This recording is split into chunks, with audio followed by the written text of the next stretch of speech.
Sir ఇంకోటి ఏంటంటే, మనం మాట్లాడుకున్న విషయం ఏంటంటే, జగన్ గారి వీడియో కొరియాలో ప్రస్తుతం ట్రెండ్ అవుతుంది. ఆ విషయం మీ దాకా వచ్చింటదని నేను అనుకుంటున్నాను సార్ యాక్చువల్లీ. సో, దాని మీద మీ విశ్లేషణ ఏంటి సార్ అసలు? ఒకటి స్థానిక సంస్థలకు సంబంధించినటువంటి రిప్రజెంటేటివ్స్, అటు మేయర్లు కావచ్చు, చైర్మన్లు కావచ్చు, లేదా కమిషనర్లు కావచ్చు, ఒక ఇంటర్నేషనల్ ఈవెంట్ ఏదో జరిగినట్టుంది కొరియాలో. బహుశా మా తిరుపతికి సంబంధించిన కమిషనర్ గారు కూడా వెళ్ళినట్టున్నారు.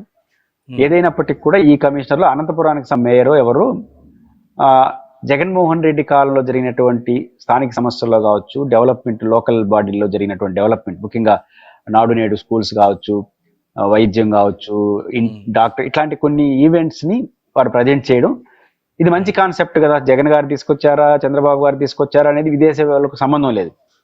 ఇప్పుడు గ్రామ సచివాలయాల ఆధారంగా చేసుకొని, గ్రామ సచివాలయాన్ని ఒక యూనిట్ గా చేసుకొని, సెక్రటేరియట్ లో చేయాల్సిన పనులు అంటే రాష్ట్ర కేంద్రం చేసుకుని గ్రామాల్లోనే జరిగిపోతుంది కొన్ని సేవలు ప్రజలకి.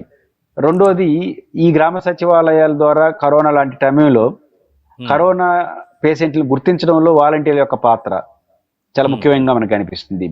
కొన్ని జగన్మోహన్ రెడ్డి గారు తీసుకొచ్చినటువంటి ఈ స్థానిక పరిపాలన తీసుకున్న సంస్కరణలు ఖచ్చితంగా అంతర్జాతీయ వేదికల్లో చెప్పుకోదగినటివే. కాబట్టి ఇక్కడ ఆంధ్రప్రదేశ్ రిప్రజెంటేటివ్గా మనం చూడాలి తప్ప, జగన్ గారు అంటే ఆంధ్రప్రదేశ్లో రద్దుగా వచ్చేది, అంతర్జాతీయ వేదిక మీద కూడా జగన్మోహన్ రెడ్డి గారి ప్రభ వెలిగిపోతుందని ఇక్కడ ఆంధ్రప్రదేశ్లో చర్చ జరగచ్చు. బట్ ఇంటర్నేషనల్కి వచ్చినప్పుడు జగన్మోహన్ రెడ్డి గారు ఎవరు?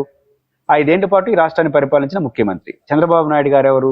ఇప్పుడు 5 ఏళ్ల పాటు పరిపాలించబోతున్న ముఖ్యమంత్రి. ఇద్దరు ముఖ్యమంత్రులే, ఆయన మాజీ, ఈయన తాజా. కాబట్టి ఇద్దరు కూడా ఆంధ్రప్రదేశ్ సర్వ్ చేసిన వాళ్ళే. వాళ్ళు చేసిన మంచి ఇంటర్నేషనల్ వేదికలో చెప్పుకునే హక్కు ప్రతి ఒక్కరికి ఉంటుంది. కాబట్టి జగన్మోహన్ రెడ్డి గారు ఈ యాంగిల్లో చూడాలి. రెండోది, జగన్మోహన్ రెడ్డి గారు తీసుకొచ్చిన కొన్ని సమూలమైన మార్పులు, అటు నాడు నేడు విద్యా విధానం తీసుకునే ఇంగ్లీష్ మీడియం కావచ్చు, పోర్టుల నిర్మాణం కావచ్చు, ఈ గ్రామ సచివాలయం, ఇవన్నీ కూడా ఖచ్చితంగా ఆంధ్రప్రదేశ్ ప్రగతికి చాలా కీలక. మెడికల్ కాలేజీలు, జిల్లా కోటి కావచ్చు, ఇవన్నీ ఖచ్చితంగా ఒక మౌలికమైనటువంటి అభివృద్ధికి చిహ్నాలుగా ఉంటాయి. కాబట్టి నేచురల్ గా దానికి ఆ అడ్వాంటేజ్ ఉంటుంది.